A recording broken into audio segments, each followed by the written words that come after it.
magsasawa ang mga pangako. Ang akala ng nakararami ay yung EDSA ay isang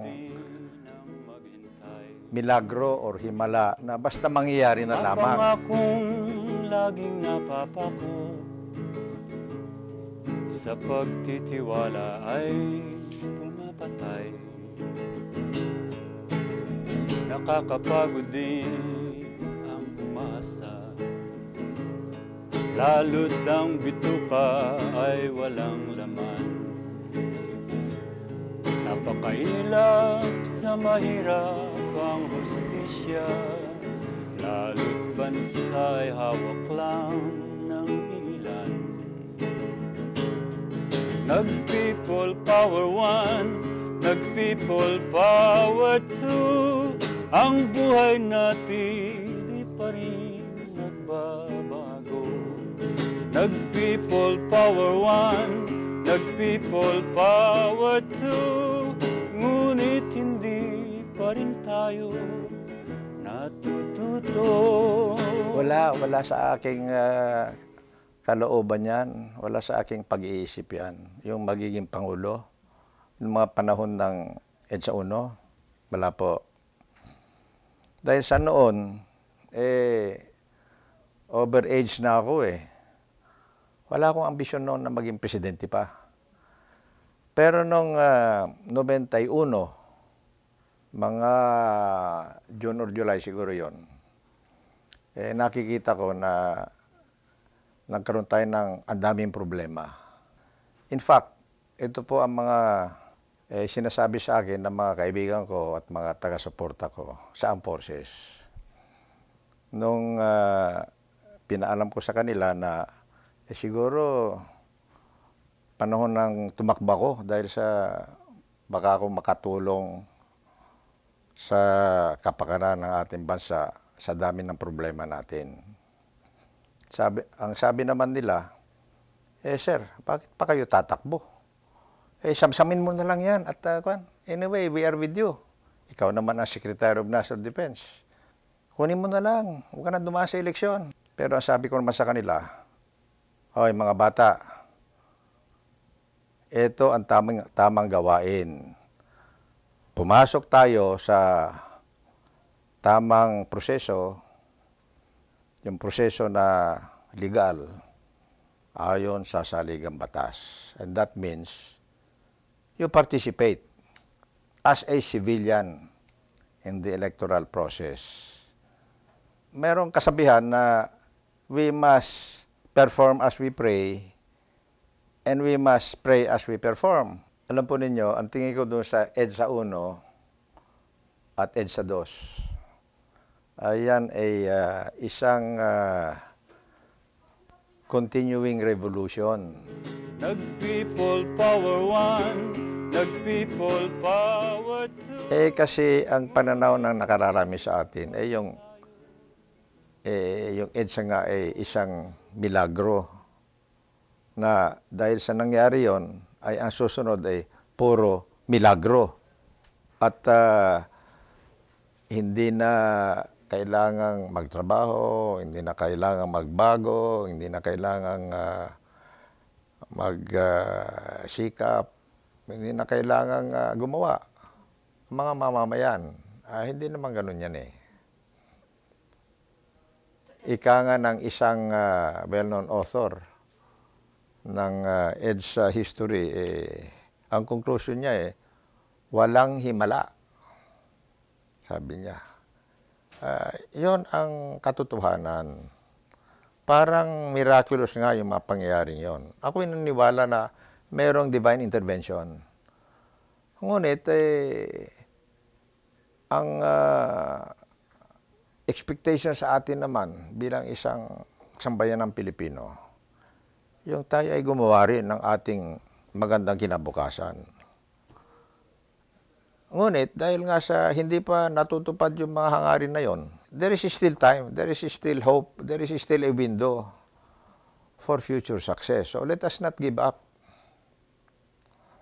Marami kasi sa atin mahilig sa instant gratification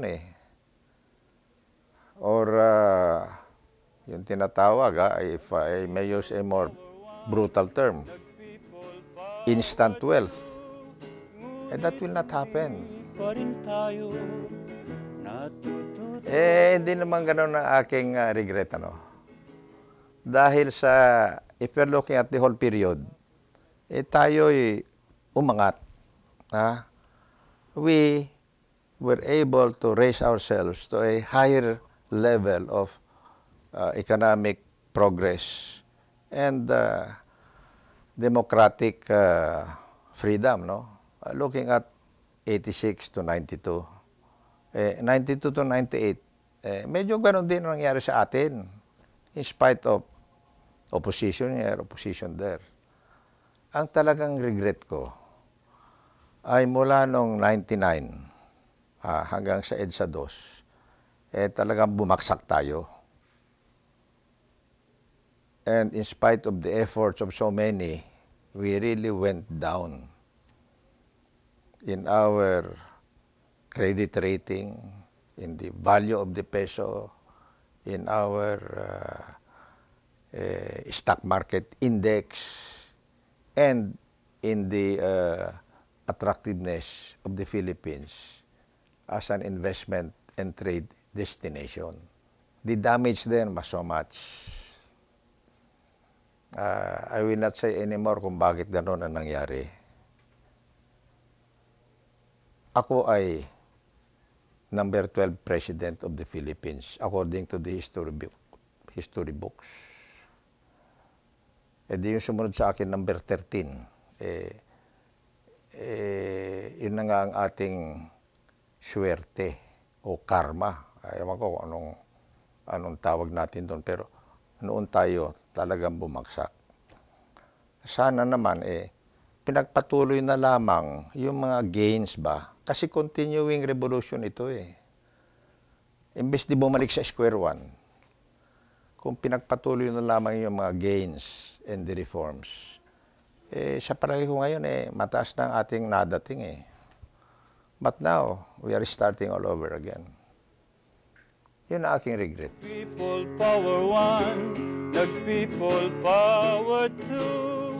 Matingkad pa rin nung panahon ng EDSA 2. Pero ito ay ang mga tinatawag na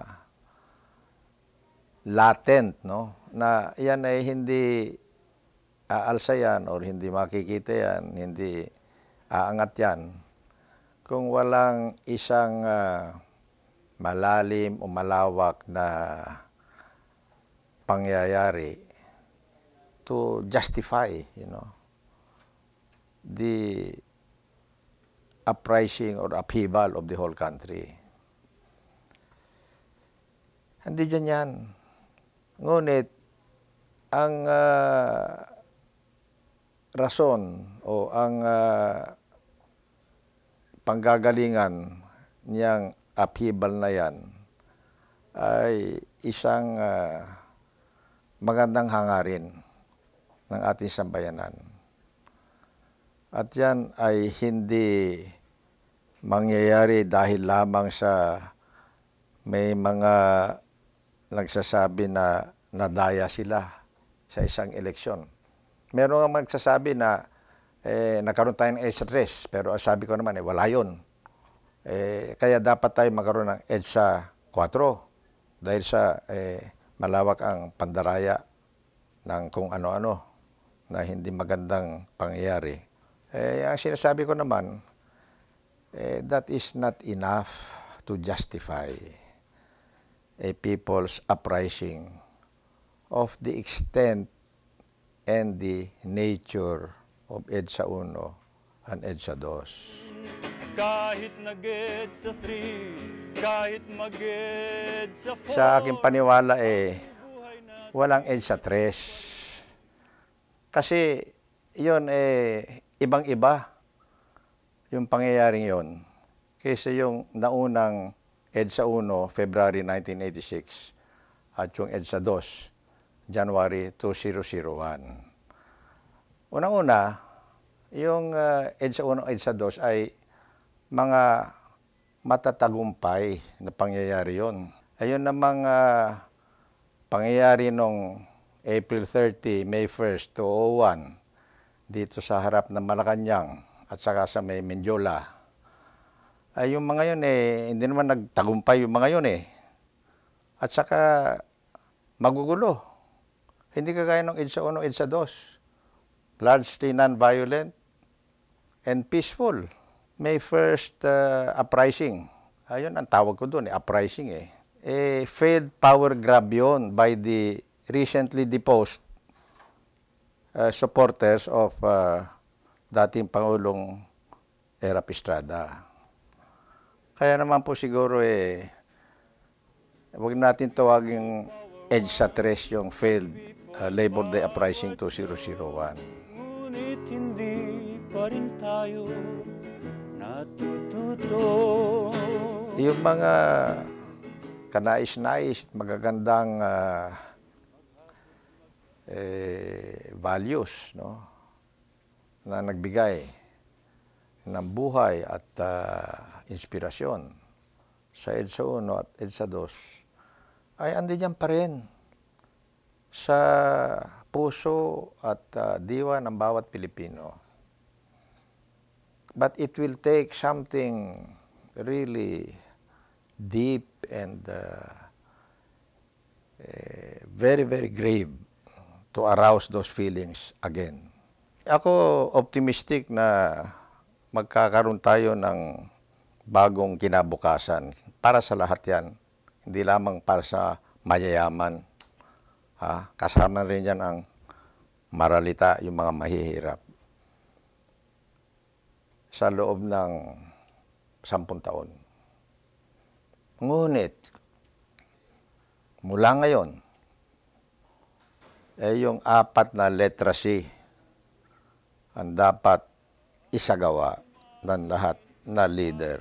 Magandang kinabukasan ay hindi manggagaling sa langit yan hindi kagaya ng isang hinog na bayabas na basta mahuhulog na lang sa ating mga bunganga Hindi, kailangan gumawa din tayo. Leader ng nasyon, kahit nag-EDSA 3, kahit mag-EDSA 4, ang buhay natin di pa rin magbabago. Kahit mag-people power, tayo ang talo. Hanggat hindi tayo natututo.